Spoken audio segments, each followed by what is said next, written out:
The war between humans and the Threxans had lasted for 30 years. 3 decades of hatred, loss, and misunderstandings carried through blood and dust across 1,000 worlds. Entire planets bore the scars of their conflict. Oceans boiled under orbital bombardments. Cities lay in ruins beneath cold alien skies. And neither side remembered how it all began. The humans called it the war for expansion. The Threxans called it the cleansing of the sky. Both sides believed they were defending what was theirs. Captain Ronan Vale had been born on one of the first colonies attacked by the Threxans. He remembered faintly, his mother's arms clutching him as their home burned. The smell of smoke and ozone was the first scent he could recall. War was not a duty for him. It was the air he breathed. At 34, Ronan was a decorated soldier of the Terran Vanguard, the elite branch of Earth's military. He was a quiet, calculating man, with a kind of eyes that seemed to have seen everything and forgotten nothing. Beneath his matte black combat mask, he was faceless, the perfect soldier, unflinching and inhuman in the eyes of his enemies. And his greatest enemy was Commander Liara of the Threxan Imperial Guard, a warrior known across systems as the Flame of Eris Prime. The first encounter. The two first met on the shattered moon of Carthos, 9, a once mining colony turned battlefield. Ronan's unit had been sent to retrieve a fragment of an ancient communication satellite, rumored to contain coordinates to a hidden Threxan command base. Liara was sent to destroy it before the humans could claim it. Their forces clashed under the crimson light of Carthos 9's dying sun. The gravity was low, the air thin, and the sound of railguns and plasma rifles echoed like thunder across the dust plains. Ronan's squad was wiped out in minutes, ambushed by Threxan warriors wearing armor of liquid silver, their movements graceful and lethal. He fought until only he and one other human remained, holding position behind a collapsed cargo hauler. Then he saw her. Liara moved through the chaos like living flame. Her armor shimmered with bioluminescent veins, and her blade, forged from energy condensed through Threxan crystal technology, cut through the air with an eerie hum. Their eyes met through the cracked visor of Ronan's helmet. Hers glowed a soft violet, filled with fury and something deeper. Grief, perhaps. They fought hand to hand when both of their weapons ran dry. Sparks flew as metal struck alien crystal. She was faster, stronger, but he was methodical, each move calculated, each step a strategy. When she slashed at his shoulder, he countered by driving his combat knife under her guard, nicking her armor. For a heartbeat, their faces were inches apart, their breathing heavy, their hatred palpable. Then a blast from a collapsing reactor separated them. Ronan was thrown back into the dust. His mask cracked. When he came to, the battlefield was silent. The Threxans had retreated. But he remembered her eyes. The second meeting. Months passed. The war dragged on, but rumors spread that both sides were nearing collapse. The Terrans had lost control of 6 colonies, and the Threxan central world was dying, its atmosphere poisoned from years of industrial warfare. Then came a strange order from High Command. Ronan was to infiltrate Threxan territory and retrieve a diplomatic courier who carried evidence of a possible ceasefire. The mission was meant to be silent and swift. But nothing in this war ever was. The courier's ship crashed on the desolate world of Illyrian, a planet of endless storms and shimmering sands. Ronan landed his drop pod under cover of night, his breathing steady inside his sealed helmet. The planet's air was toxic, the atmosphere thick with electromagnetic interference.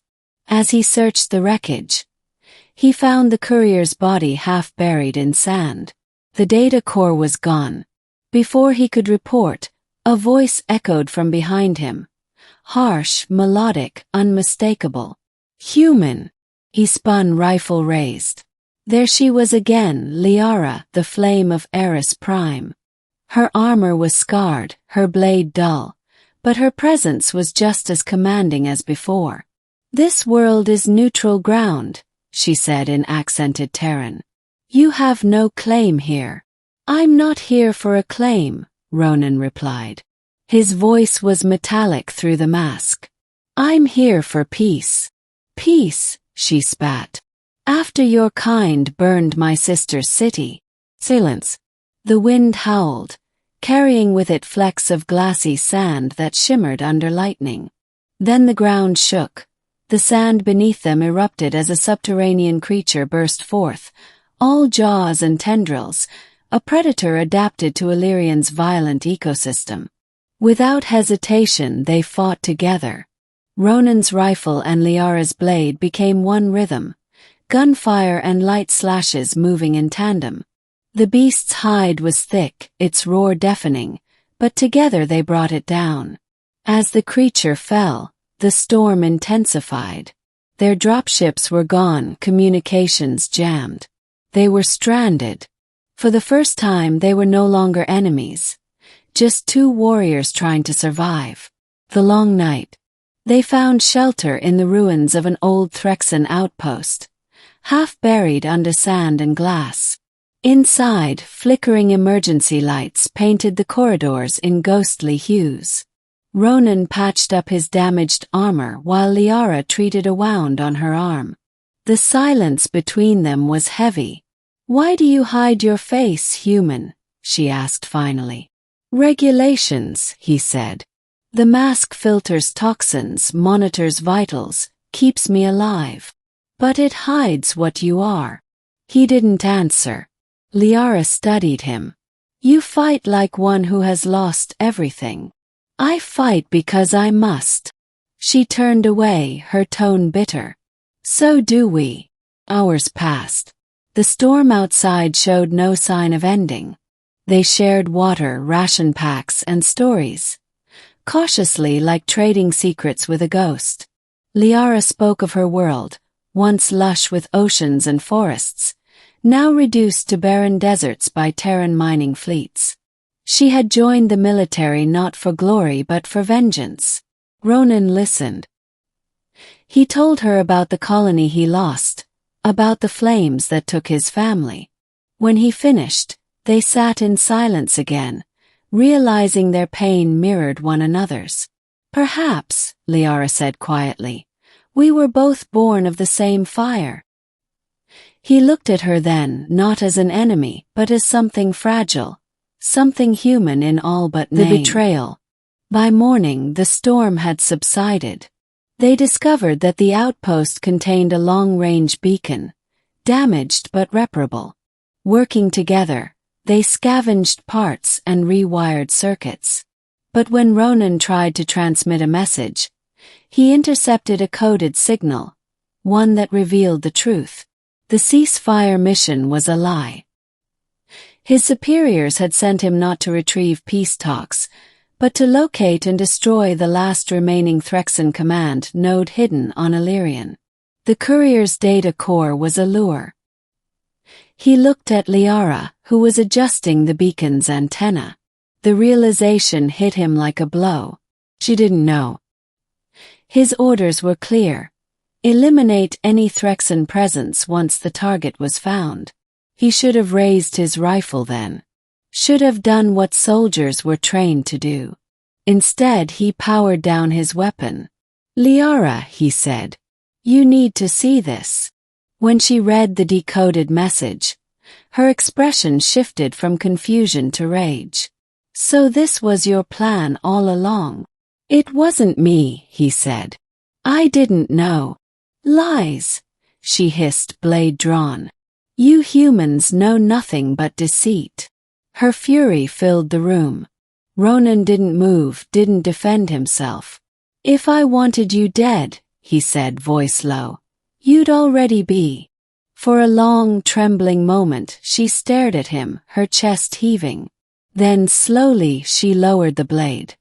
"Then what now, human?" "Now," he said, "we stop them. Together." The Alliance. They tracked the Terran strike team approaching from orbit. Drones, gunships, and ground troops, all closing in to obliterate the hidden Threxan command node, unaware that the war could end with its preservation. Liara knew the node wasn't a weapon. It was a memory core, containing the genetic and cultural history of her people, their entire legacy. If it was destroyed, the Threxan race would lose its past forever. Ronan understood then. This wasn't about victory. It was about survival identity. So they set traps, rerouted power conduits, and prepared an ambush. When the Terran soldiers landed, they fought side by side, human and alien. The battle raged across the crystalline dunes, fire lighting the storm-dark sky. Ronan's mask filtered the smoke and dust, but he could feel the sting of conscience deeper than any wound. His former comrades fell one by one, and he was the hand that struck them down. At the end, as the last gunship exploded above them, silence fell once more. The node was safe, but at a cost. Ronan was wounded, his armor shattered, life fading. Liara knelt beside him, her hands trembling as she tried to seal the breach in his suit. "Don't move," she said. "You'll die if you take off the mask." He gave a weak, bitter smile. "I already have." And then, slowly, he reached up and unlatched his helmet. The air hissed, toxic winds whipping around them. He gasped. His face, pale, scarred, human, was softer than she imagined. There were lines of exhaustion, but also eyes that carried sorrow, not hatred. For the first time, she saw not the monster she had fought for years, but a man, fragile, mortal, real. The fury that had fueled her for so long melted away. She cupped his face in her armored hands, ignoring the burning air. "Why?" she whispered. "Why save me?" "Because someone had to stop this," he said faintly. "Because I saw you." The last dawn. Days later, the war ended. The surviving Terran forces retreated after losing their strike team, and the Threxans, weary and broken, finally opened channels for negotiation. The memory core, preserved through their unlikely alliance, became the foundation of the peace accords. Liara was hailed as a hero among her kind, though she rejected the title. She attended the signing of the Treaty of Illyrian not in armor, but in mourning robes. Of Ronan little was said. Officially, he was listed as missing in action. Unofficially, whispers spoke of a human who fought for both sides, a ghost of the battlefield who vanished into the sands. But Liara knew the truth. She had buried him herself, beneath the twin suns of Illyrian, where the storms were calm and the crystals glowed with soft light. Every year, on the day of the treaty, she returned to that place. She would kneel before the simple marker, a human helmet half buried in glass, and speak to him as if he were still there. One evening, as the horizon blazed orange and gold, she placed her hand over the helmet. "You were right," she said softly. "Someone had to stop it." A warm breeze stirred the sands, whispering like a voice. And for a fleeting moment, she thought she felt his hand on hers. Not in flesh, but in memory, in the bond forged through war, loss, and the strange, fragile love that had transcended species and hatred. Epilogue. Centuries later, the story of the human and the alien warrior became legend, a tale told to children on both Earth and Threxan Prime. Statues of them stood side by side in the Hall of Concord, their likenesses captured in bronze, one with her radiant blade, the other with his mask removed, face turned toward hers. No one remembered their names at first. History reduced them to symbols, the flame and the maskless. But deep beneath Illyrian's surface, where the ancient sand still whispered, the ruins of the old outpost remained. Inside, a holographic record flickered eternally, a final message recorded by Liara before her death. His name was Ronan Vale. He was human. He was my enemy.